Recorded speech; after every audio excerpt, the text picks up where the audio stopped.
What if I told you that the gods in Dark Souls, that their power, that their strength, is all a facade? If I were to tell you that it was propaganda, you would probably agree with me. I mean, we all know the efforts Gwyn went through in order to make sure that none of the humans found out about their weaknesses. But what if I told you it was much deeper than that?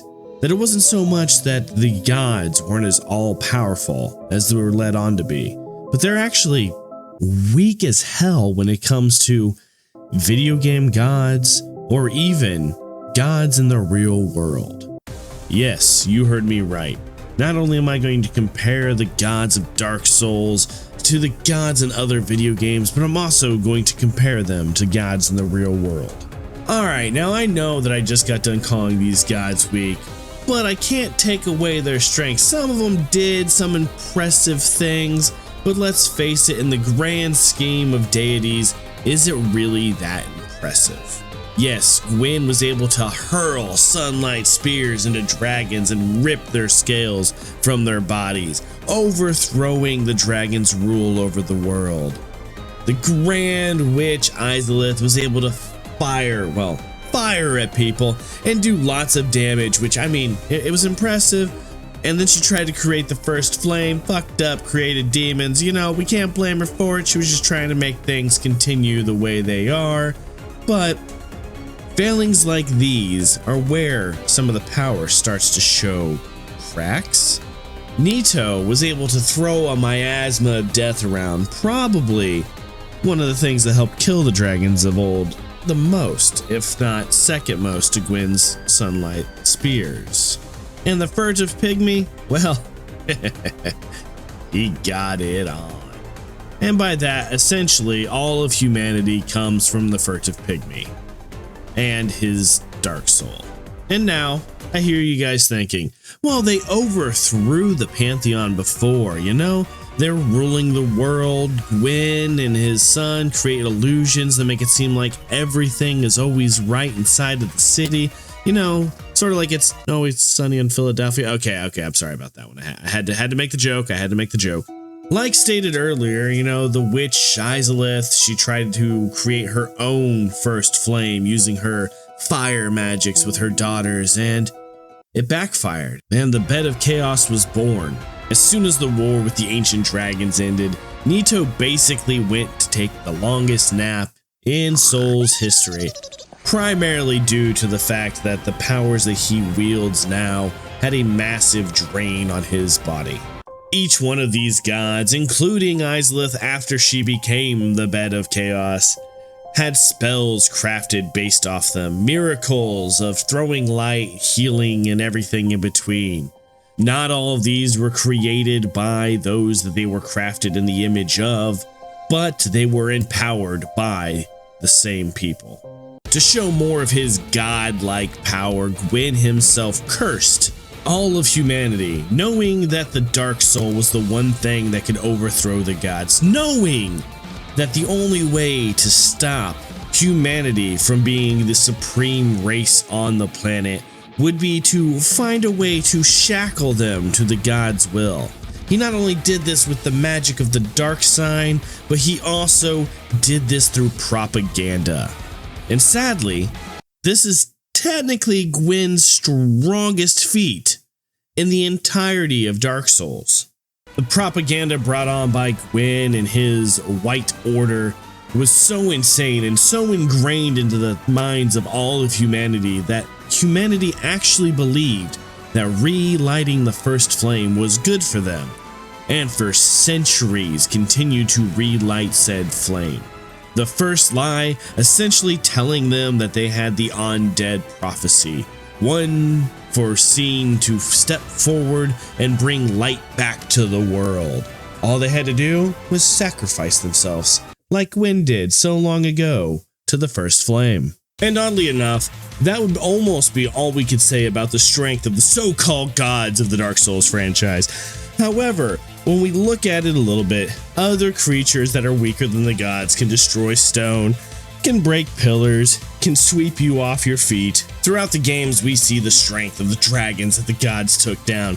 so we know they're roughly more powerful than that. If we go online to everyone's favorite source of information, the Versus Battle Wiki, don't come here, don't come here.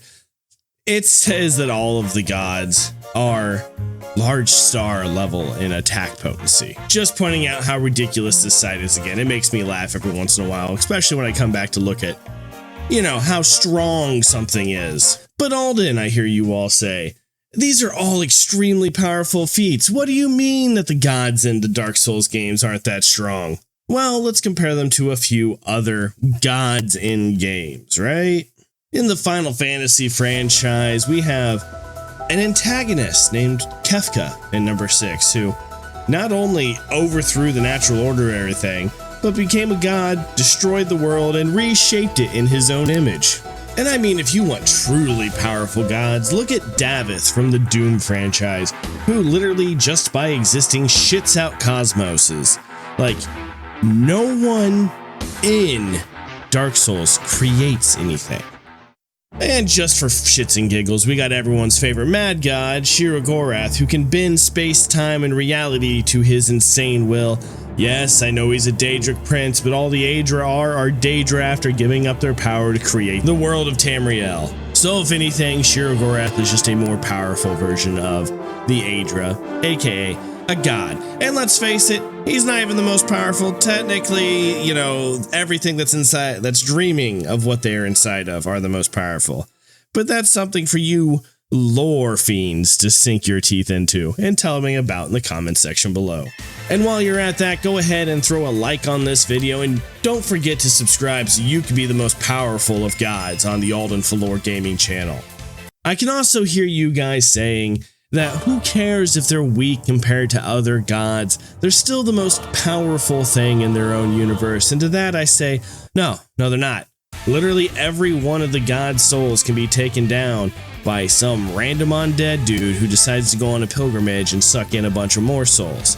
Like, yeah, in order to light the first flame, you need the Lord's souls, but I mean, you don't have them when you take the first one out. And I get it. They're weaker than they used to be. But let me ask you something. How are any gods that know that they are destined to fade away and become nothingness that powerful to begin with? Again, yes, they took out the ancient dragons. You know what the ancient dragons didn't do? Didn't create the world that they're standing on. And honestly, to me, guys, that is what marks kind of a true god. Now, mind you, there are some pantheons, quite a few in fact, that didn't create the universes that, you know, we worship them for.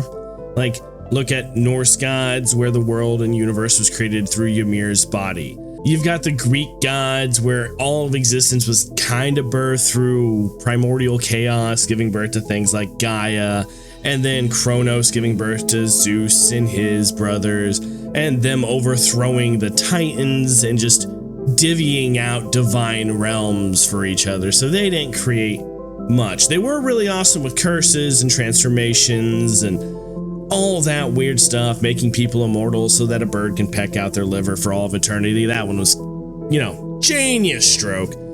But, you know, they created things. The best we can see the gods of Dark Souls create are a handful of spells, a city, the Chaos Flame, which is the most impressive feat that any of them create, because demons didn't exist before it. But I mean, they didn't control it. They created two unstoppable things that they couldn't control. And by create, I mean, Gwyn kind of kept the fire going by jumping into it and, you know, becoming a giant tinderbox for it. So that's not really creation, but still.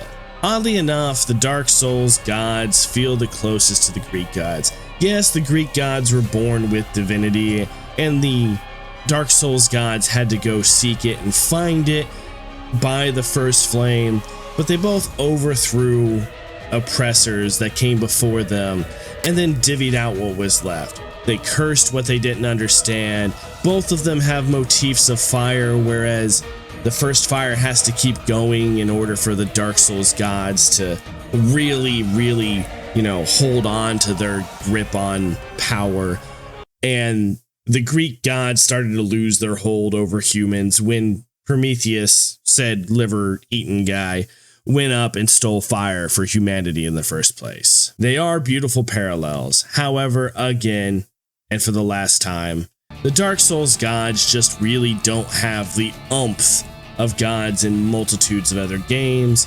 In the real world, they are outdone by Egyptian gods with Ra creating the universe, or even the Judeo-Christian God himself creating everything in just 6 days while resting on the 7th. But with all that being said, guys, let me know what you feel. Am I completely wrong about all of the gods in Dark Souls and they can single-handedly beat the shit out of Osiris? Or do you think I'm right? Let me know in the comments section down below. Join our Discord. We're about to have another art competition pop up here in the near future. Gotta iron out the details. And when I reach 10,000 subs, we are going to be playing a massive game of Family Feud where people in the Discord get to go up against 4 bigger YouTubers that I'm trying to get together just for that event. And as always, guys, remember, be good to each other. We'll see you in the next video. Peace.